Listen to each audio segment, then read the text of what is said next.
तो ठीक है, ये आपका अंक 10 है, वॉल्यूम 10, परफेक्शनाइज का करंट अफेयर्स का। और हम लोगों ने बिहार समाप्त किया था। आज हम लोग मुख्यतः बिहार के ऊपर, बिहार के बाद राष्ट्रीय करंट अफेयर्स को देखेंगे।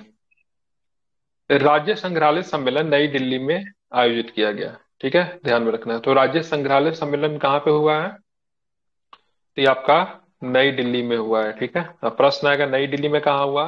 तो युग युगिन, ठीक है, युग युगिन भारत संग्रहालय पर 3 दिवसीय राज्य संग्रहालय सम्मेलन का आयोजन संस्कृति मंत्रालय के द्वारा कहाँ पे किया गया?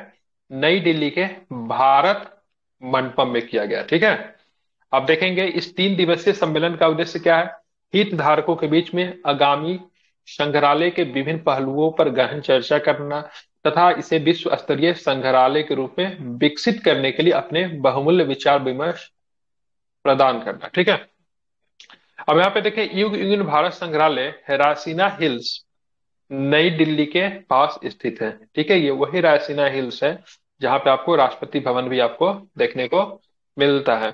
अब इसको बनाया गया कैसे? तो केंद्र सरकार ने सेंट्रल विस्टा पुनर्विकास परियोजना के हिस्से के रूप में केंद्र सरकार नई दिल्ली के रायसीना हिल के पास स्थित नॉर्थ और साउथ ब्लॉक के क्षेत्र में युग युगीन भारत संग्रहालय स्थापित किया। वहां पे जो बहुत सारे मंत्रालय वगैरह जो था ना नॉर्थ और साउथ ब्लॉक में, उस सबको आप दूसरे जगह पे शिफ्ट किया जा रहा है। और उसको मतलब क्या किया भारत सरकार ने? उसको संग्रहालय के रूप में विकसित कर दिया है। ठीक है, नॉर्थ मंत्रालय जहाँ पे गृह मंत्रालय हुआ करता था, south sorry north block south block जहाँ बहुत ही इंपॉर्टेंट मंत्रालय हुआ करता था भारत सरकार का, तो उसको कहीं पे और शिफ्ट करके उसके जगह पे उन सारों को क्या कर रहा है? तो संग्रहालय के रूप में परिवर्तित किया जा रहा है। ठीक है, तो उसका नाम क्या दिया गया है? युग युगीन भारत संग्रहालय। नाम क्या दिया गया उसका? युग युगीन भारत संग्रहालय। ठीक है, अब कौन सा प्रोजेक्ट है ये? तो केंद्र सरकार की सेंट्रल विस्टा पुनर्विकास योजना के हिस्से के रूप में ही ये कार्यरत है। ठीक है, ये संग्रहालय 1,54,000 वर्ग मीटर क्षेत्र में फैला होगा, जिससे विश्व का सबसे बड़ा संग्रहालय बन जाएगा। ठीक है, ये संग्रहालय जो होगा विश्व का सबसे बड़ा संग्रहालय होगा। ठीक है, ध्यान में रखना है। उसके लिए छात्रों के लिए 10 बैगलेस डे। कितने बैगलेस डे होंगे स्कूली छात्रों के लिए? 10। मतलब उस दिन बच्चे को किसी भी प्रकार का पाठ्य पुस्तक ये सब लेकर नहीं जाना है। ठीक है, ध्यान में रखना, इंपॉर्टेंट है। ठीक है, उसके बाद बात करेंगे तो कक्षा 6 से 8 तक के विद्यार्थियों पर शैक्षणिक दबाव कम करने के लिए राष्ट्रीय शैक्षणिक अनुसंधान, तो इसको हम लोग एनसीईआरटी कहते हैं, राष्ट्रीय शैक्षणिक अनुसंधान एवं परीक्षण परिषद एनसीईआरटी ने 10 बैगलेस डे का प्रस्ताव दिया है। ठीक है, कितने बैगलेस डे का प्रस्ताव दिया है? 10। ठीक है, 10। 10। इन 10 दिनों का उद्देश्य क्या होगा? व्यावहारिक शिक्षा और व्यवसायिक अनुभव को मतलब क्या करना? प्रोत्साहित करना। ठीक है, बैगलेस दिवस का मुख्य लक्ष्य होगा शिक्षा को पारंपरिक कक्षाओं से मतलब क्या करना? बाहर ले जाना। मतलब क्या परंपरा क्या रही है? बच्चे क्लास में जाकर पढ़ाई लिखाई करते हैं, ठीक है, अब उनको बाहर ले जाकर विभिन्न प्रकार के कार्यक्रमों से उनको परिचित करवाना, ताकि उनमें एक्स्ट्रा करिकुलम एक्टिविटी विकास हो। इसे छात्रों को अपने समुदाय के साथ बातचीत करने और भविष्य की नौकरियों की व्यवहारिक कौशल सीखने में भी मदद मिलेगी। ठीक है, तो एनसीईआरटी का उद्देश्य है इसे 10 बैगलेस डे कम से कम बच्चों को दिया जाए। ठीक है, ध्यान में रखना है।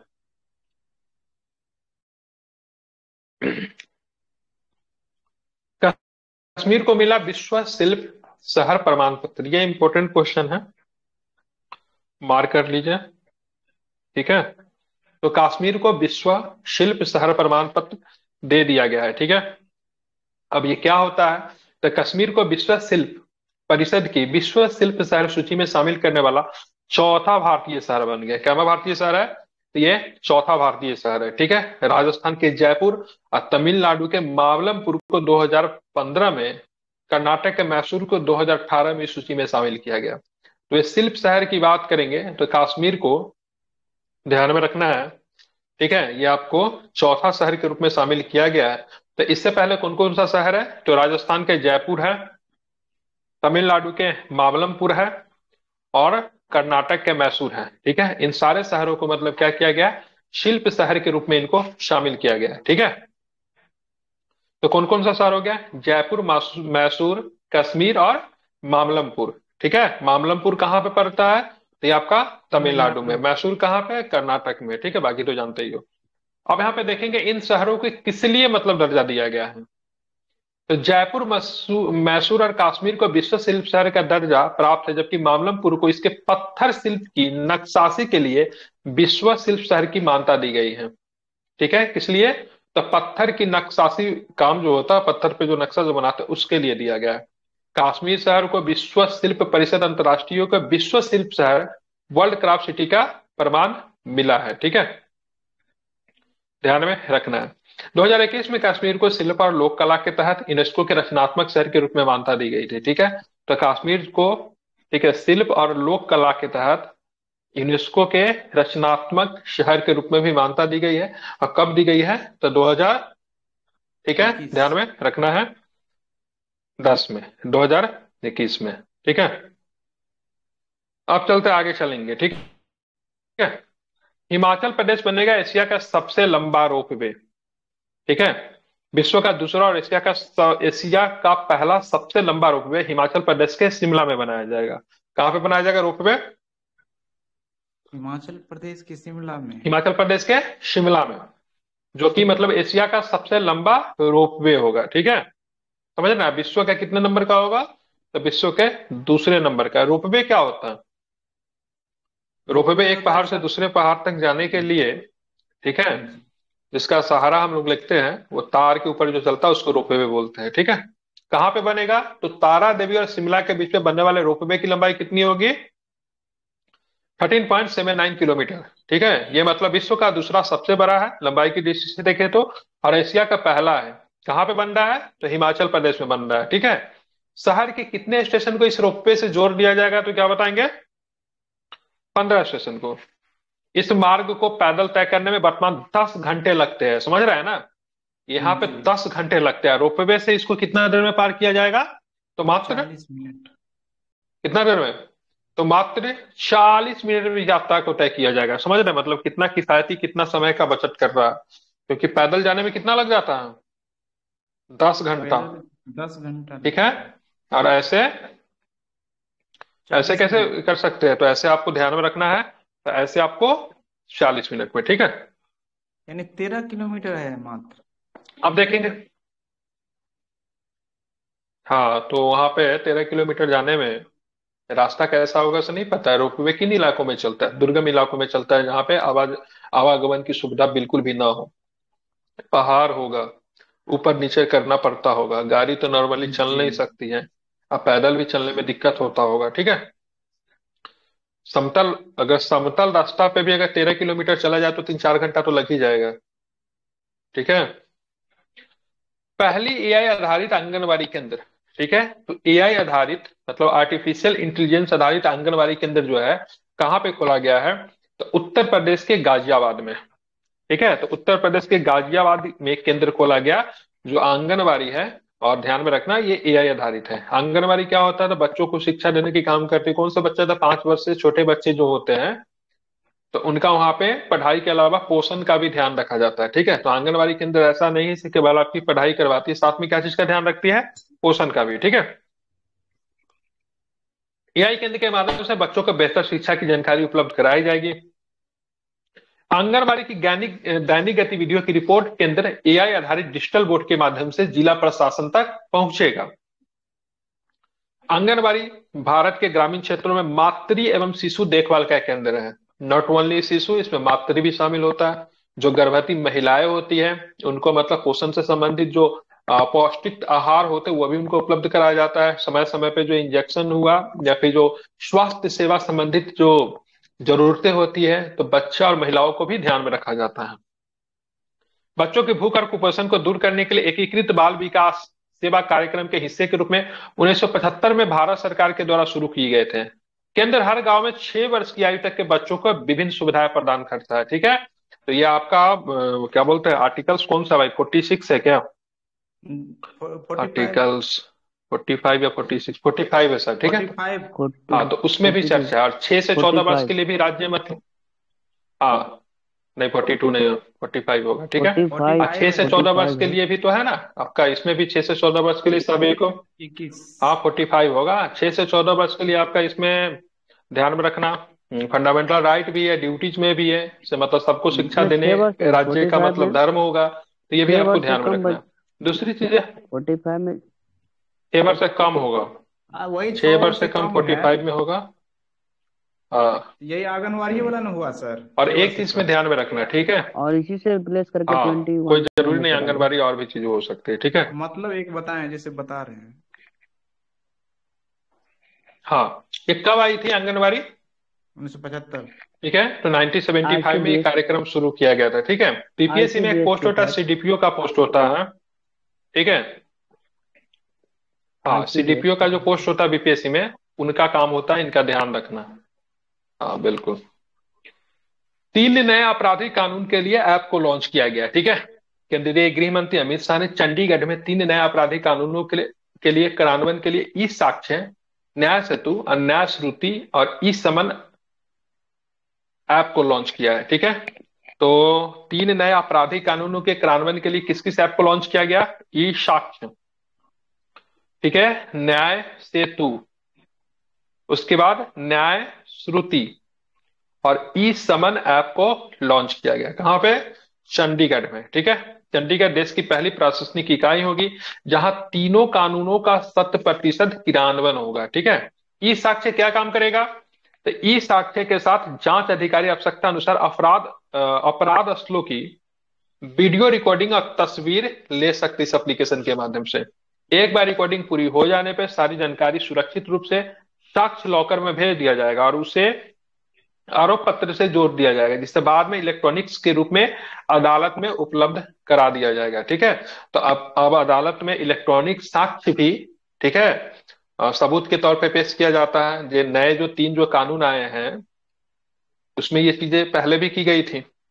इन रिकॉर्डिंग्स और तस्वीरों को अभियोजकों और बचाव पक्ष के वकीलों द्वारा उपयोग के लिए डाउनलोड भी किया जा सकता है। वहां से चाहेंगे तो इस तस्वीर को, जो वीडियो वगैरह होगा, उनको डाउनलोड भी किया जाएगा। अब आते हैं न्याय श्रुति। न्याय श्रुति इलेक्ट्रॉनिक्स माध्यम से अदालती सुनवाई की सुविधा प्रदान करता है, ठीक है। यहाँ पे क्या होगा? अदालत का जो सुनवाई होगा उसकी सुविधा प्रदान की जाएगी। यह स्वचालित प्रणाली पुलिस, जेल, अभियोजन, फोरेंसिक और निर्दिष्ट पहुंच बिंदुओं से जुड़ी होगी। मतलब पुलिस से भी जुड़ा होगा, जेल प्रशासन से भी जुड़ा होगा, फोरेंसिक जो होगा उससे भी जुड़ा होगा, तो ये सबको जोड़ के रखेगा, कनेक्ट करके। और उसके बाद ई समन जो है, ये तीसरा एप्लीकेशन है। ई समन कानूनी आदेशों के इलेक्ट्रॉनिक्स अनुपालन को संदर्भित करेगा। मतलब कुछ अगर आदेश निकल कर आता है कोर्ट वगैरह का, तो यहाँ पे आपको आ जाएगा। एडीबी की रिपोर्ट आई है जिसके अनुसार भारत में 2040 तक कामकाजी आयु वर्ग की आबादी बढ़ जाएगी। मतलब 2040 तक हमारे यहाँ जो वर्किंग फोर्स जो होगा वो बढ़ेगी। और किस देश में घटेगी? जापान में चाइना जापान। चीन और और चीन में। जापान में ये आबादी क्या होगी? घटेगी, घट ठीक है। जाएगी। एडीबी की बात करेंगे, जापान ऐसी क्या बड़ा होता है फुल कंट्री फॉर्म है। एडीबी का? Asian Asian development bank. Development bank. Hmm. Asian development bank. Development bank. हाँ बिल्कुल ठीक है, एशियन डेवलपमेंट बैंक होता है। हाँ, तो उनका एक रिपोर्ट है, उनके अनुसार 2040 तक भारत की जो कार्यशील, मतलब वर्किंग कैपिटल होता है, ठीक है, सॉरी, वर्किंग पॉपुलेशन जो होता है, किस उम्र के वर्किंग पॉपुलेशन में रखा जाता है?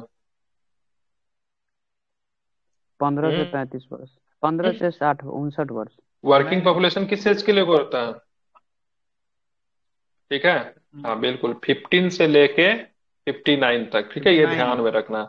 ये वर्किंग पंद्रह फोर्स से होता है, 59। ठीक है, सभी।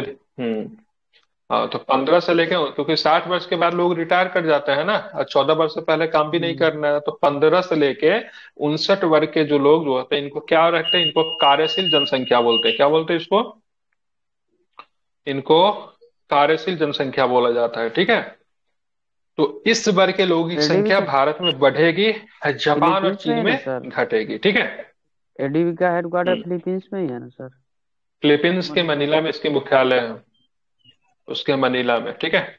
जी। स्टेटिस्टा रिपोर्ट के अनुसार 2011 में भारत में कार्यशील आयु वर्ग की जनसंख्या कुल जनसंख्या का 60% से अधिक थी। रिपोर्ट के अनुसार यह 2031 में कितना हो जाएगा? 65.1% हो जाएगा। समझ रहे हैं ना? ये थोड़ा कम होकर 2036 में 64.9% होगा। मतलब 100 में से लगभग 64 65 लोग जो है, उनकी आयु इस वर्ग के अनुरूप रहेगी। स्टेटिस्टा एक जर्मन ऑनलाइन प्लेटफॉर्म है जो डेटा एकत्र करने और विजुअलाइजेशन में अग्रणी है। ठीक है, तो इसको आपको ध्यान में रखना है। ये जो क्वेश्चन है कार्यशील जनसंख्या, तो ये आपको नॉर्मली पूछ भी लिया जाता है वन लाइनर क्वेश्चन में। ठीक है, तो भारत की जनसंख्या 2040 तक कितने प्रतिशत हो जाएगी? लगभग 64.9% जो रहेगी वह कार्यशील जनसंख्या रहेगी। ठीक है, इसको ध्यान में रखना। हर घर तिरंगा अभियान, ठीक है, कभी पूछेगा हर घर तिरंगा अभियान किसके द्वारा चलाया गया, तो क्या बताओगे? पूछा हुआ कोई? संस्कृति मंत्रालय। ये टीचर संस्कृति वाला एग्जाम में मंत्रालय। बीपीएससी में ही पूछा था। संस्कृति सांस्कृतिक मंत्रालय। मंत्रालय ना। सब संस्कृति मंत्रालय किया था, गलती हो गया था। ठीक है, केंद्र सरकार होगा इसका आंसर। ठीक है, ओह, किसी मंत्रालय का नहीं है। तो हर घर तिरंगा अभियान की बात करेंगे। स्वतंत्रता दिवस मनाने के लिए 9 अगस्त से 15 अगस्त तक हर घर तिरंगा अभियान का कौन सा संस्करण आएगा इस बार? तीसरा संस्करण है। तीसरा ठीक है, संस्करण। कौन सा संस्करण है? तीसरा है। तीसरा। इस पहल का उद्देश्य नागरिकों को राष्ट्रीय ध्वज 22वां प्रदर्शित पहला। करने और सेल्फी साझा करने के लिए प्रोत्साहित करके देशभक्ति और राष्ट्रीय गौरव को बढ़ावा देना है। हर घर तिरंगा अभियान की शुरुआत कब हुई थी? 2022 में। 75 वर्ष पूरा था। 2022 में आजादी का अमृत महोत्सव कार्यक्रम के तहत लॉन्च किया गया था, ध्यान में रखना है। इस वर्ष में संसद सदस्यों द्वारा आयोजित एक विशेष तिरंगा बाइक रैली 13 अगस्त 2024 को प्रातः 8 बजे दिल्ली में आयोजित की गई। यह रैली भारत मंडपम प्रगति मैदान से शुरू होकर मेजर ध्यानचंद स्टेडियम में समाप्त होती है। ठीक है, तो ये हर घर तिरंगा अभियान का इस बार कौन सा संस्करण था? कौन सा? तो ये थर्ड था। ठीक है, ध्यान रखना। क्या था ये? तो तीसरा था, यही इंपॉर्टेंट है। ये केंद्र सरकार के द्वारा है। ठीक है, संस्कृति मंत्रालय का कोई इन्वॉल्वमेंट नहीं है, सरकार के द्वारा डायरेक्ट शुरू किया गया है। ठीक है, अब आते हैं भारत बांग्लादेश की सीमा के निगरानी के लिए विशेष समिति की गठन की गई है। ठीक है, तो सबसे पहले ध्यान में रखना भारत और बांग्लादेश के बीच में सीमा की लंबाई कितनी है, मतलब कितने किलोमीटर लंबाई है सीमा का? 40 ठीक है, 96। 40। हाँ, 4096.6 किलोमीटर। ठीक है, यह है। ठीक है, इसको आपको ध्यान में रखना है। सबसे ज्यादा मैक्सिमम तो दिल्ली। भारत और बांग्लादेश सीमा की निगरानी के लिए एक विशेष समिति का, हाँ, विशेष समिति का गठन किया गया है। केंद्र सरकार ने भारत बांग्लादेश सीमा पर मौजूद स्थिति की निगरानी के लिए एक विशेष समिति का गठन किया गया। इस समिति में कितने होंगे? 5 सदस्य होंगे। कितने होंगे? 5। 5 सदस्य होंगे। अध्यक्ष कौन है?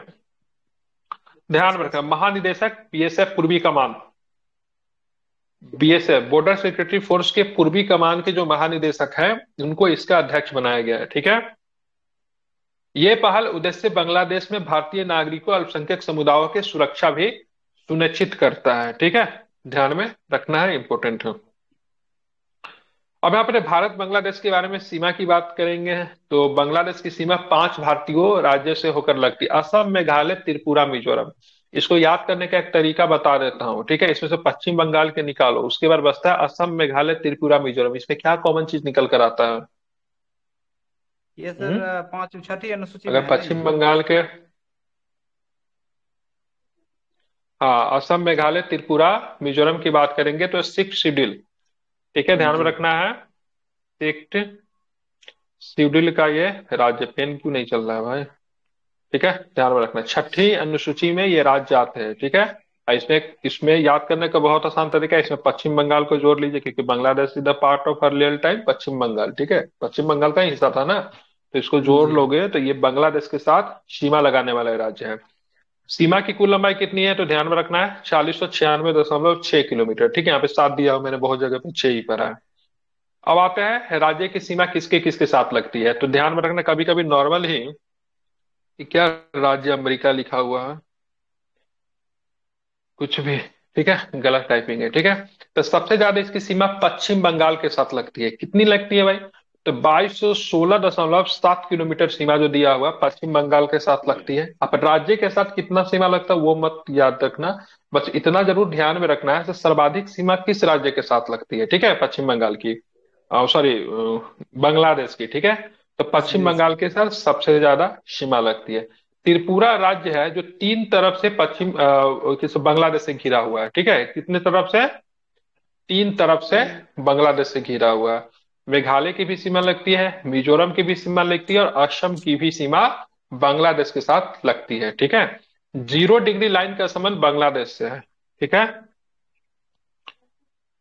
0 डिग्री लाइन का संबंध किस जी। देश से है? भारत और बांग्लादेश, भारत। बांग्लादेश से। ठीक है, बांग्लादेश। ध्यान में रखना। हाँ, अब चलते हैं पाठ्य पुस्तकों में मौलिक अधिकार और कर्तव्य। देखिए, संविधान की प्रस्तावना को एनसीईआरटी की कक्षा 3 एवं कक्षा 6 के सामाजिक विज्ञान के पुस्तकों से हटाया गया है। ठीक है, तो मतलब संविधान की प्रस्तावना को एनसीईआरटी की कक्षा 3 एवं कक्षा 6 के सामाजिक विज्ञान से किताब से हटा दिया गया। संविधान जो सरकारी स्कूल की जो किताबें जो थी, जो कि मुख्यतः एनसीईआरटी पे आधारित थी, उसमें प्रस्तावना कहाँ लिखा होता था? मुख पृष्ठ पे। अरे वो पेज था ना उसके, जो पृष्ठ हम्म, होता था प्रीफेस उसे। जिसको बोलते हैं, सर पहला इंडेक्स पृष्ठ पे के से। पहले। हाँ, उसी पे लिखा रहता था। ठीक है, जी। हाँ बिल्कुल, इंडेक्स क्या बोलते हैं यार उसको, पहला जो पृष्ठ जो पलटते थे वहीं पे प्रस्तावना सूची। होता था, प्रेम्बल होता था। ठीक है, अब वहां पे क्या जी। दिखेगा? अब मौलिक दिखेगा अधिकार और मौलिक कर्तव्य। अब मौलिक वहां पे क्या अधिकार दिखेगा? कर्तव्य। तो वहां पे मौलिक मौलिक अधिकार अधिकार ड्यूटी। मौलिक और कर्तव्य। ठीक है, कर्तव्य। अधिकार और कर्तव्य एक दूसरे के पूरक होते हैं। ठीक है, ध्यान में कभी भी लिखना ना तो लिखना अधिकार और कर्तव्य एक दूसरे के क्या होते हैं? पूरक होते हैं। ठीक पूरक है, होते हैं। अगर सभी लोग अधिकार की बात करते हैं, अगर वो अपने कर्तव्य पे भी ध्यान देंगे तो किसी का भी अधिकार का हनन होगा ही नहीं। ठीक है, जैसे सड़क पे चलने का आपका अधिकार है, तो आपका कर्तव्य क्या बनता है? सड़क पे आप सही से चले, जेब्रा क्रॉसिंग का सदुपयोग करें, लाइट जहाँ पे रेड लाइट जहाँ पे होती है वहां पे आप रुक जाए। ठीक है, तो इससे आपका ये कर्तव्य बनता था। जब इस सारे चीजों से करेंगे तो सड़क पर जो चलने वाले लोग जो रहेंगे वो कभी भी आपसे, मतलब उनका अधिकार कभी भी हनन नहीं होगा। ठीक हनन है, नहीं तो होगा। इसको ध्यान रखें, एक दूसरे के पूरक होते हैं।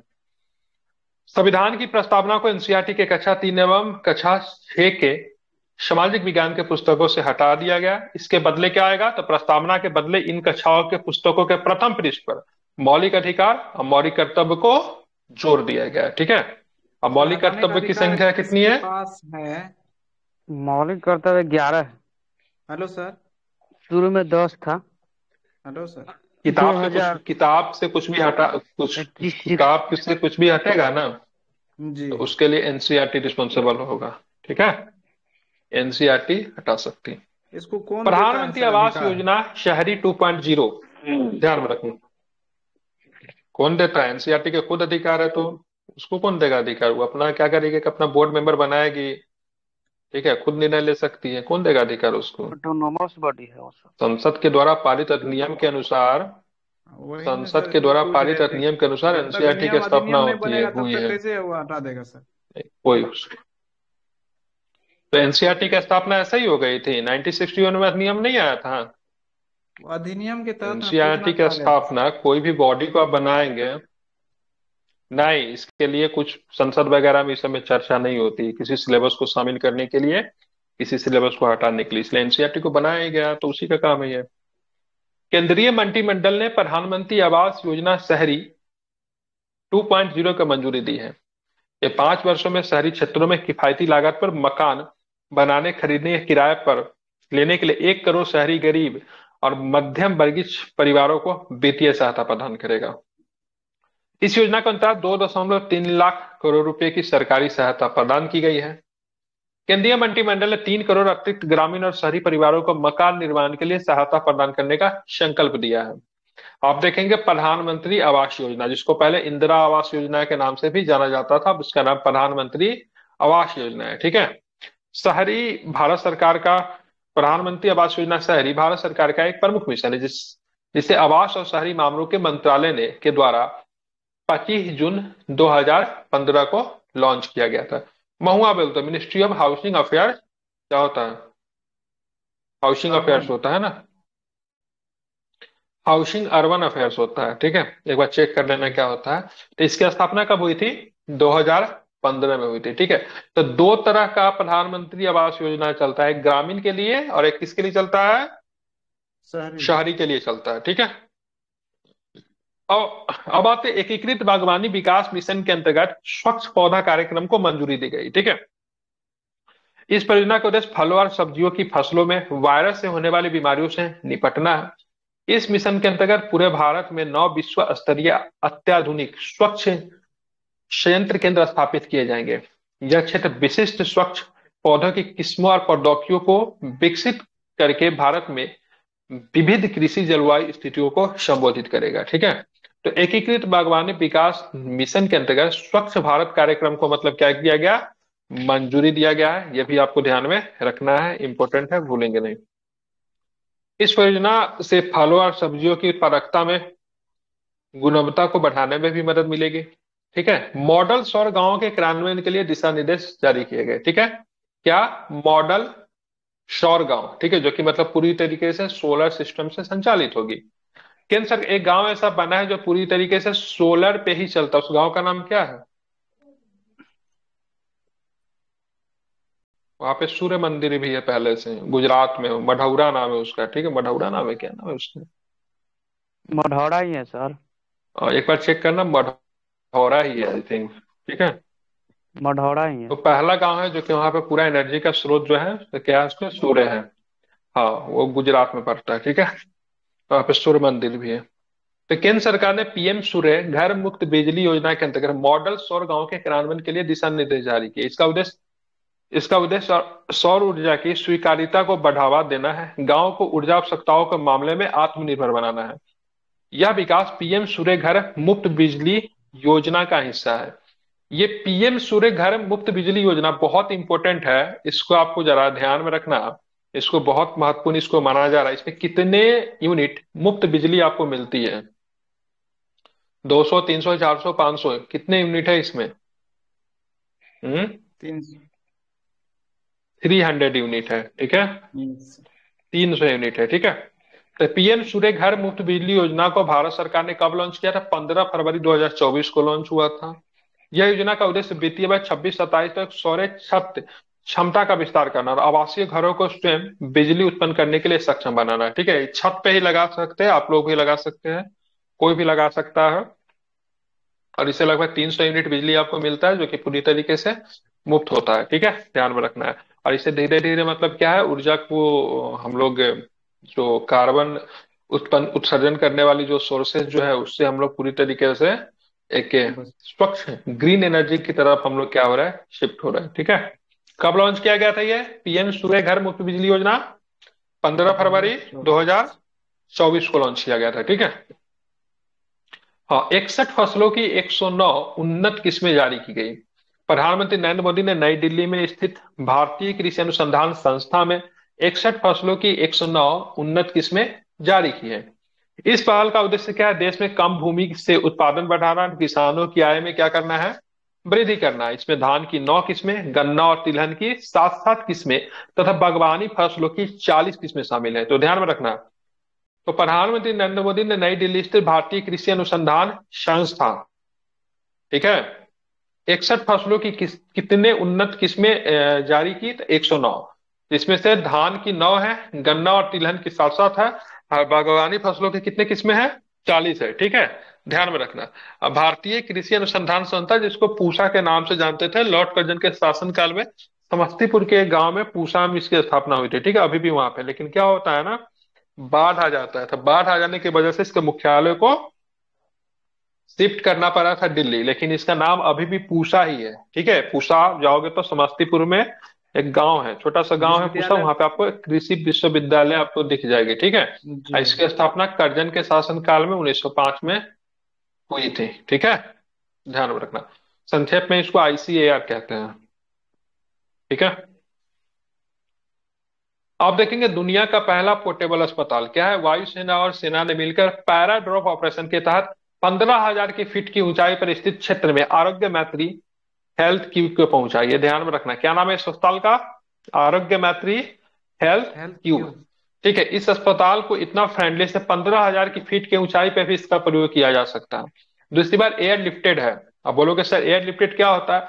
मान लीजिए 5,000 के फीट पे कोई व्यक्ति का कुछ घटना घट गया, ठीक है, तो वहां पे आपको हॉस्पिटल की सुविधा तो नहीं होगी 15,000 फीट पे, तो वहां पे जो बेसिक हेल्थ सुविधा जो होगी इसमें आराम से, ठीक है, उपलब्ध कराया जाएगा। फिर वहां से अस्पताल को ही लिफ्ट करके उनको फिर सही जगह पे लाया जा सकता है। आरोग्य मैत्री दुनिया का पहला एयर लिफ्टेड पोर्टेबल अस्पताल है। यह कहीं भी आपातकालीन सेवा प्रदान कर सकता है, ठीक है, मतलब कहीं भी इस अस्पताल को आप ले जा सकते हैं। जरूरत पड़ने पे मात्र 12 मिनट में हेल्थ क्यूब से अस्पताल बनाया जा सकता है। मात्र 12 मिनट में क्या होता है, ये हेल्थ क्यूब से क्या बन जाएगा, अस्पताल बन जाएगा। कौन चीज से बनाया जाएगा? इस अभियान ने पहाड़ी क्षेत्रों में भी प्रभावी मानवीय सहायता और आप कौन चीज से बनाया जाएगा, वो रबर टाइप का रहता होगा, उसमें हवा डाल के तैयार कर सकते हैं उसको। क्या लगे, ईंटा और अच्छा। पत्थर से थोड़ी ना जुड़ेंगे। नहीं नहीं, मतलब वही पूछ रहे थे। ठीक है। इस ये अभियान मैं इस अभियान ने पहाड़ी क्षेत्रों में प्रभावी मानवीय सहायता और आपदा हो गया राहत पहुंचाने में अपनी क्षमता प्रदर्शित की है। वायुसेना ने क्यूब को हवाई मार्ग से लाने और सटीक ढंग से पैरा ड्रॉप करने के लिए अपने उन्नत सामरिक परिवहन विमान, जिसका नाम क्या है, C-130J सुपर हरक्यूलियस का उपयोग किया है। ठीक है, ध्यान में रखना। नॉर्मली आप देखते हो कैंप वगैरह नहीं करते हैं तो आप नहीं देखते घर वगैरह, कैंप वगैरह तुरंत तैयार हो जाता है, उसी टाइप का कुछ होगा। ठीक है, ध्यान में रखना, जी। जिसको फोल्ड करने में भी आसान होगा, खोलना भी आसान होगा, बहुत जल्दी तैयार भी हो जाएगा। तो ऐसे कंडीशन में कहाँ पे है, बेहतर होगा तो ऊंचाई वाला स्थान पे, कहीं पे आपदा आ जाए पहाड़ पे, तो उन सब जगहों पे इसका प्रयोग किया जा सकता है। आप देखेंगे 8 नई राष्ट्रीय हाई स्पीड कॉरिडोर परियोजनाओं की मंजूरी दी गई है। ठीक है, तो हाई स्पीड कॉरिडोर बनाया जा रहा है, कितने, तो 8। आर्थिक मामलों की मंत्रिमंडलीय समिति ने 8 नई राष्ट्रीय हाई स्पीड कॉरिडोर परियोजनाओं के निर्माण को मंजूरी दी है। एकीकृत परियोजनाओं में भारत के विभिन्न भागों में कुल 936 किलोमीटर नई सड़क का निर्माण शामिल है। सरकार ने इन पहलों के लिए 50,655 करोड़ रुपए का पर्याप्त बजट भी आवंटित किया है। इन परियोजनाओं से देश के अलग अलग हिस्से में लोगों का समय बचेगा, शहरों की दूरी कम होगी और ईंधन का भी मतलब क्या होगा, तो बजट होगा। ठीक है, तो कितने नई हाई स्पीड कॉरिडोर बनाई जा रही है, तो 8 बनाई जा रही है, 8। ध्यान में रखना। राष्ट्रपति द्रौपदी मुर्मू की बात करें तो इन्होंने 3 देशों की यात्रा की है। कौन कौन सा देश है, तो 3 देश में, एक फिजी है, एक न्यूजीलैंड है, एक जो है आपका कौन सा है, तिमोर लिस्टे। तिमोर लिस्टे की राजधानी दिल्ली है। दिल्ली ठीक है, दिल्ली दिल्ली दिल्ली नहीं, दिल्ली, दिल्ली दिल्ली। ध्यान में रखना। राष्ट्रपति मुर्मू ने अपनी अरे हो गया, रिपीट क्यों करते किसी बात को।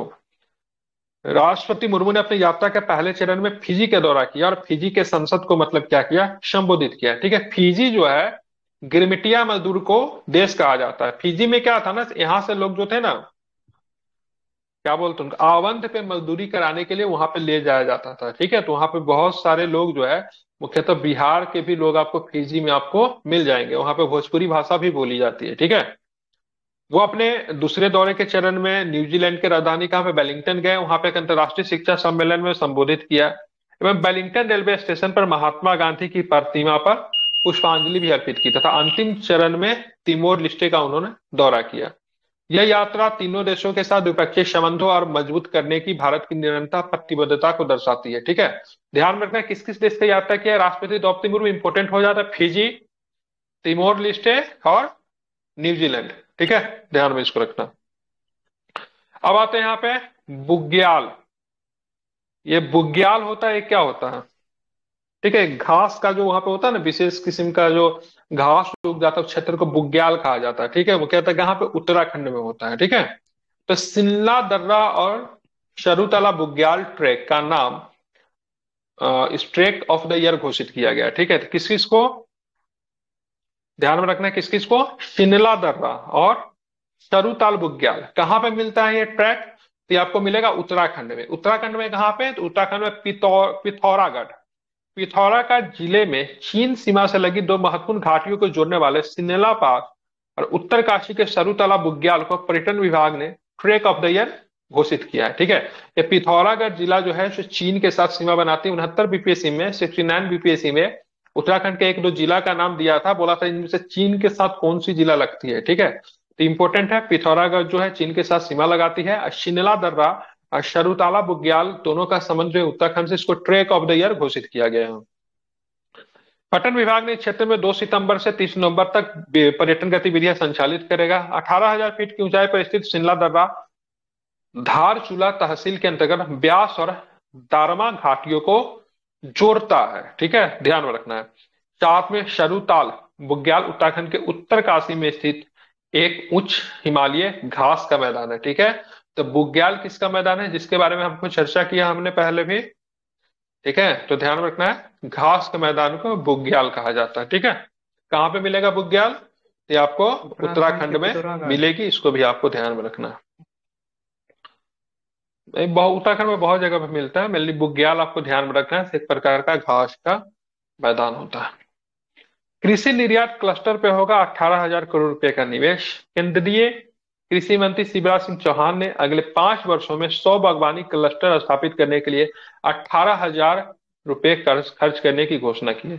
केंद्रीय कृषि मंत्री शिवराज सिंह चौहान, जो कि भूतपूर्व कहाँ के मुख्यमंत्री है, तो मध्य प्रदेश के मुख्यमंत्री भी रहे। ठीक है, इसके साथ ही उन्होंने खाद्य तेल के आयात को कम करने के लिए 6800 करोड़ रुपए के तिलहन मिशन की भी घोषणा की है। कृषि क्लस्टर उद्योग की भौगोलिक विशेषता है, जिसमें संबंधित उद्योगों के घटक, मशीनरी सेवा और विशेष बुनियादी ढांचा भी शामिल होता है। तो कितने कृषि क्लस्टर क्षेत्र स्थापित किए जाएंगे, 100। ठीक है, क्या होगा, 100 बागवानी क्लस्टर स्थापित करने के लिए 18,000 करोड़ रुपए खर्च करने की घोषणा की गई है। ये आपको ध्यान में रखना इंपॉर्टेंट है। ठीक है, भारत की स्थापित अक्षय ऊर्जा क्षमता में पिछले 10 वर्षों में 165% की वृद्धि हुई। ठीक है, कितने परसेंट की वृद्धि हुई, 165% की वृद्धि हुई है पिछले 10 वर्षों में। ठीक है, भारत के स्थापित अक्षय ऊर्जा क्षमता में पिछले 10 वर्षों में कितनी की वृद्धि हुई, 165% की वृद्धि हुई, जो कि काफी अच्छी मानी जाती है। अक्षय ऊर्जा में क्या आएगा, जो खत्म नहीं नवीकरणीय होता ऊर्जा को एनर्जी। बोलेंगे अक्षय ऊर्जा, की अनवीकरणीय ऊर्जा को बोलेंगे अक्षय ऊर्जा। ठीक है, नवीकरणीय ऊर्जा कहते हैं उसको। नवीकरणीय ठीक है, होगा। नवीन एवं नवीकरणीय ऊर्जा मंत्री प्रहलाद जोशी के अनुसार भारत ने स्थापित नवीकरणीय ऊर्जा क्षमता में 10 वर्षों में कितने परसेंट की वृद्धि हुई, 165% की। नवीकरणीय ऊर्जा क्षमता 2014 में 76 गीगावाट से बढ़कर 2024 में कितना गीगावाट हो गया। ठीक है, ध्यान में रखना है, 203। इसमें जो सबसे प्रमुख जो है नवीकरणीय ऊर्जा में ना, भारत में सौर ऊर्जा है। ठीक है, ध्यान में रखना, सबसे प्रमुख कौन है, सौर ऊर्जा। सौर इसका ऊर्जा। बहुत सारा एग्जाम्पल हो सकता है, भूमि तापीय ऊर्जा हो सकता है, पवन ऊर्जा हो सकता है। ठीक है, बहुत सारा हो सकता है, लेकिन सौर ऊर्जा सबसे प्रमुख है। नवीकरणीय ऊर्जा स्थापित में क्षमता में भारत विश्व में किस स्थान पे है, चौथे स्थान पे। ठीक है, पहले स्थान पे कौन सा देश है, चीन है, अमेरिका है, ब्राजील है। भारत का स्थान कौन सा है, तो भारत का स्थान चौथा है। ठीक है, तो 20 क्वेश्चन हम लोग को करना था, हमने कर लिया। एक बार मैं रिवीजन करवा रहा हूं, सभी लोग बोलिएगा, टू द पॉइंट, एक्स्ट्रा बात नहीं बोलिएगा। ठीक है, जितना पूछूंगा उतना ही, विशेष मत बताइएगा। राज्य संग्रहालय सम्मेलन नई दिल्ली में कहाँ पे आयोजन किया गया, तो क्या बताएंगे, युग युगीन संग्रहालय में। और उसको तो नाम दिया गया, भारत रायसीना मंडपम में हिल्स। आयोजन किया गया। ठीक है, बताना, स्कूली छात्रों के लिए एनसीईआरटी ने कितने बैगलेस डे की घोषणा की है, 10 10 बैगलेस 10। डे। कितने बैगलेस डे होंगे, 10 10 बैगलेस डे।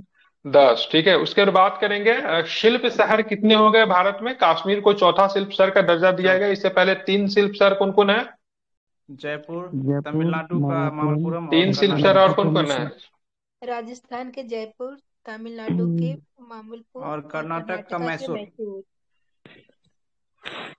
और कश्मीर हाँ ठीक चौथा। है, इसको ध्यान में रखना है। ठीक है, हिमाचल प्रदेश में बनेगा एशिया का सबसे लंबा रोपवे, जिसकी लंबाई कितनी होगी, लंबाई 13 दशमलव और अभी पढ़ा ना, 13.79 किलोमीटर। जी। पहली एआई आधारित आंगनबाड़ी केंद्र कहाँ पे खोली जा रही है, उत्तर प्रदेश में। ये उत्तर प्रदेश गाजियाबाद। हम्म? उत्तर प्रदेश के गाजियाबाद। उत्तर प्रदेश के गाजियाबाद। ठीक है, 3 नए आपराधिक कानूनों के लिए ऐप को कहाँ पे लॉन्च किया गया, अमित शाह के द्वारा, गृह मंत्री के द्वारा, चंडीगढ़ में। चंडीगढ़ में। ठीक है, अब बात करेंगे भारत में 2040 तक कामकाजी आयु वर्ग की आबादी बढ़कर कितने प्रतिशत हो जाएगी, 64। लगभग 64.9। 65 वर्ष, तो सॉरी 65%। हाँ ठीक है, हर घर तिरंगा अभियान का कौन सा संस्करण है जो इस पर तीसरा। मनाया गया, तीसरा। सेलिब्रेट किया गया, तीसरा। तो भारत बांग्लादेश सीमा की निगरानी के लिए विशेष समिति बनाया गया, इसके अध्यक्ष कौन है, बीएसएफ और बीएसएफ पूर्वी महानिदेशक। कमान। पूर्वी कमान। अध्यक्ष हैं हाँ उनके। बिल्कुल ठीक है, 5 सदस्य है, ठीक है, ध्यान रखना। देखिए पूर्वी कमान बीएसएफ के महानिदेशक जो है उनको अध्यक्ष बनाया गया है, ठीक है। अब बात करते हैं भारत और बांग्लादेश के बीच में सीमा की लंबाई कितनी है। 40 चालीस सौ 4096 छियानवे पॉइंट सात दशमलव छः ठीक है, बिल्कुल ठीक है। हाँ, अब बात करेंगे यहाँ पे पाठ्य पुस्तकों में मौलिक अधिकार और कर्तव्य को शामिल किया, किस किस क्लास के पाठ्य पुस्तक में शामिल किया गया है। तीसरा कक्षा और 3 एवं छठा। 6। 6, ठीक है। प्रधानमंत्री आवासीय योजना शहरी 2.0 लागू किया गया था। प्रधानमंत्री आवास योजना की शुरुआत कब हुई थी। 25 जून 2015 को। 2015 में, ठीक है। अब आते हैं मॉडल ठीक है, मॉडल और सौर गांव के क्रियान्वयन के लिए दिशा निर्देश भी जारी किए गए, ठीक है। कौन सा योजना है, तो पीएम सूर्य घर मुफ्त सूर्य घर बिजली योजना, योजना। ठीक है। इसके तहत 300 यूनिट बिजली मुफ्त मिलती है। इसकी शुरुआत कब की गई थी। 2024 15 फरवरी। 2024 में, ठीक है, 15 फरवरी। ध्यान में रखना है। 61 फसलों की 109 उन्नत किस्में जारी की गई, ठीक है, ध्यान में रखना। कहाँ पे, तो नई दिल्ली स्थित भारतीय कृषि अनुसंधान पूसा में। संस्था। इसका मूल नाम क्या है, तो इसका मूल नाम क्या है, पूसा, ठीक है। इसकी स्थापना कब हुई थी। 1905 1905। Lord Curzon. 1905 में। दुनिया का पहला पोर्टेबल अस्पताल बनाया गया, इसका नाम क्या है। आरोग्य मैत्री आरोग्य हेल्थ क्यूब। मैत्री हेल्थ आरोग्य क्यूब। मैत्री हेल्थ क्यूब, ठीक है, ध्यान में रखना है, ठीक है, बिल्कुल ठीक है। अब चलते हैं आगे। कितने नई राष्ट्रीय हाई स्पीड कॉरिडोर परियोजना की मंजूरी दी गई है। 8। 8। 8, ठीक है, बिल्कुल। राष्ट्रपति द्रौपदी मुर्मू ने जिन देशों की यात्रा की उनका नाम क्या है। Fiji, Fiji, New Zealand, New Zealand, Timor Timor Leste. Leste. हाँ बिल्कुल ठीक है। हाँ, तिल्ला दर्रा और Sarutala Bugyal track of the year घोषित किया गया, किन राज्यों में आपको मिलेगी देखने को। उत्तराखंड। उत्तराखंड के पिथौरागढ़ उत्तराखंड में, और दरभंगा। ठीक है। कितने कृषि निर्यात क्लस्टर बनाई जाएगी। 100। 100 बनाई जाएगी। 100, ठीक है, ध्यान में रखना। और बात करेंगे भारत की स्थापित अक्षय ऊर्जा क्षमता में पिछले 10 वर्षों में कितनी की वृद्धि देखी गई है। 165%। 165%, 165%। ठीक है, जो कि मतलब 76 गीगावाट से बढ़कर कितना हो गया, 203 203। गीगावाट हो गया, ठीक है। कल 21 से लेके, ठीक है, 21 से लेके 40 40। तक कल करके आना।